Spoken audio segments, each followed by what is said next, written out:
J'aime la nuit avec passion.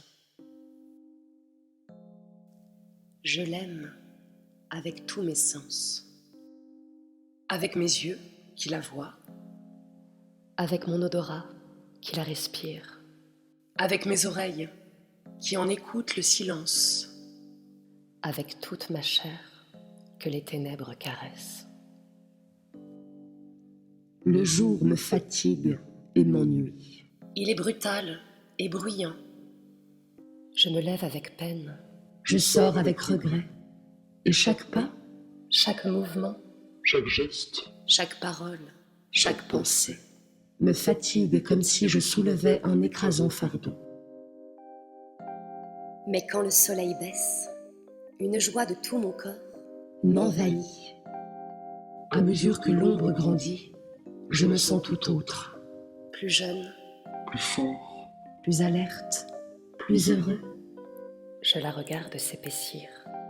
La grande ombre douce, tombée du ciel, elle noie la ville comme une onde insaisissable et impénétrable, elle cache, Efface, détruit les couleurs, les formes, étreint les maisons.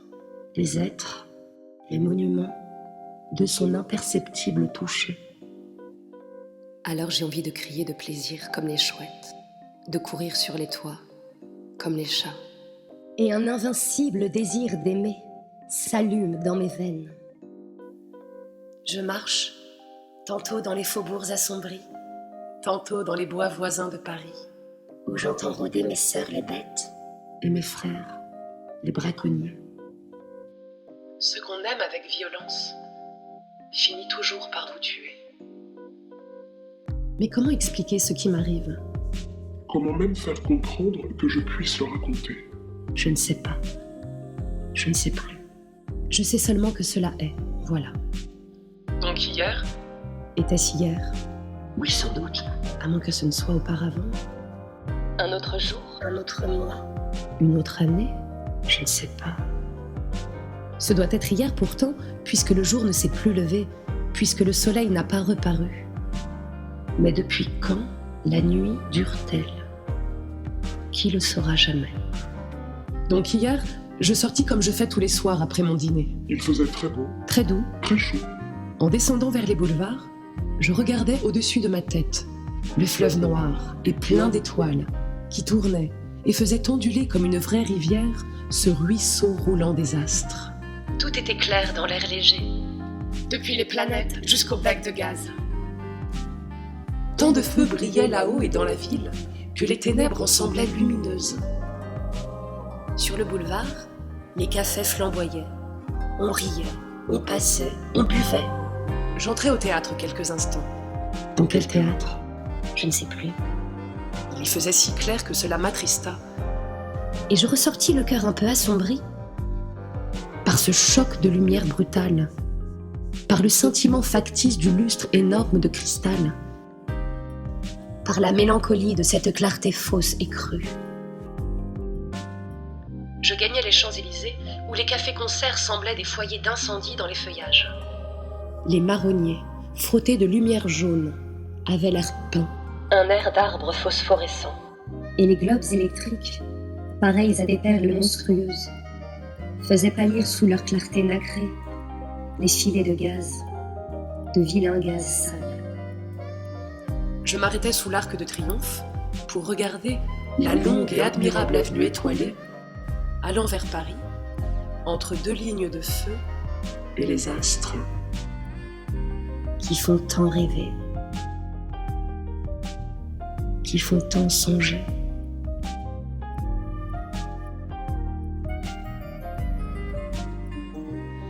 J'entrai dans le bois de Boulogne. Un frisson singulier m'avait saisi, une émotion imprévue et puissante, une exaltation de ma pensée qui touchait à la folie. Je marchais longtemps, longtemps.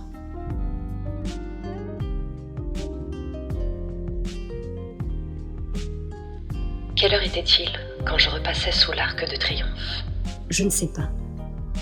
La ville s'endormait, et des nuages, De gros nuages noirs s'étendaient lentement dans le ciel.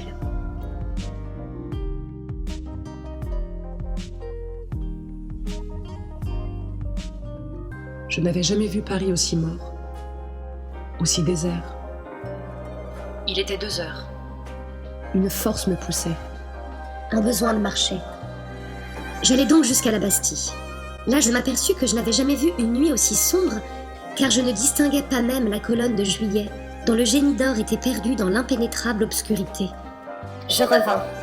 Il n'y avait plus personne autour de moi. Place du château d'eau pourtant, un ivrogne faillit me heurter, puis il disparut. À la hauteur du faubourg Montmartre, un fiacre passa, descendant vers la Seine. Je l'appelai. Le cocher ne répondit pas. Une femme rôdait près de la rue de Rouen. « Monsieur, écoutez donc !» Je hâtai le pas pour éviter sa main tendue. Plus rien. Devant le vaudeville, un chiffonnier fouillait le ruisseau. Sa petite lanterne flottait au ras du sol. Je lui demandai l'heure. « Est-ce que je sais ? J'ai pas de montre. » Alors je m'aperçus tout à coup que les becs de gaz étaient éteints. Je sais qu'on les supprime de bonne heure avant le jour, en cette saison, par économie. Mais le jour était encore loin, si loin de paraître. Allons aux Halles, là au moins je trouverai la vie. Je me mis en route, mais je n'y voyais pas même pour me conduire. J'avançais lentement, comme on fait dans un bois, reconnaissant les rues en les comptant. Devant le Crédit Lyonnais, un chien grogna. Je tournais par la rue Grammont. Je me perdis, j'errais, puis je reconnus la bourse aux grilles de fer qui l'entoure. Je me perdis encore. Où étais-je ? Quelle folie d'éteindre si tôt le gaz ! Pas un passant, Pas un attardé, pas un rôdeur. pas un miaulement de chat amoureux. Rien. Je criais, Personne ne répondit. j'appelais plus fort. Ma voix s'envola. Faible, étouffée, écrasée par la nuit, par cette nuit impénétrable.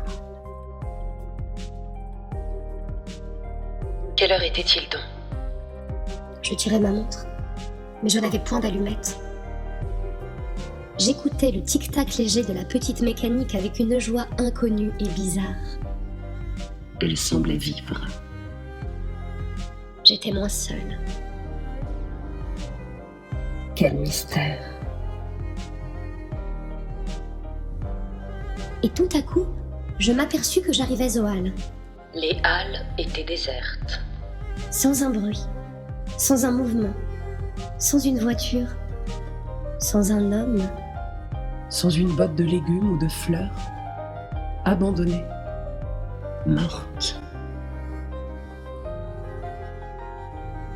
Je repartis. Mais l'heure, qui me dirait l'heure ?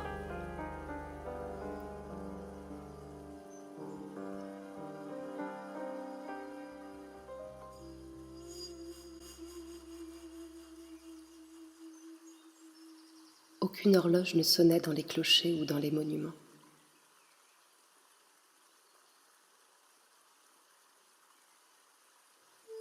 Je tirai ma montre. Elle ne battait plus. Elle était arrêtée. Plus rien.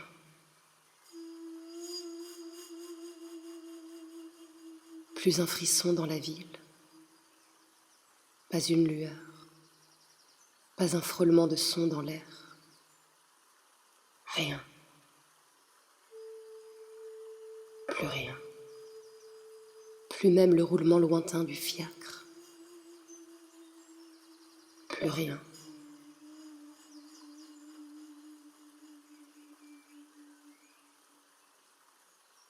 La Seine coulait-elle encore ? Je voulus savoir. Je trouvai l'escalier. Je descendis. Des marches, puis du sable, de la vase, puis de l'eau. J'y trempais mon bras. Elle coulait. Elle coulait. Froide. Froide, presque gelée. Presque tarie. Presque morte.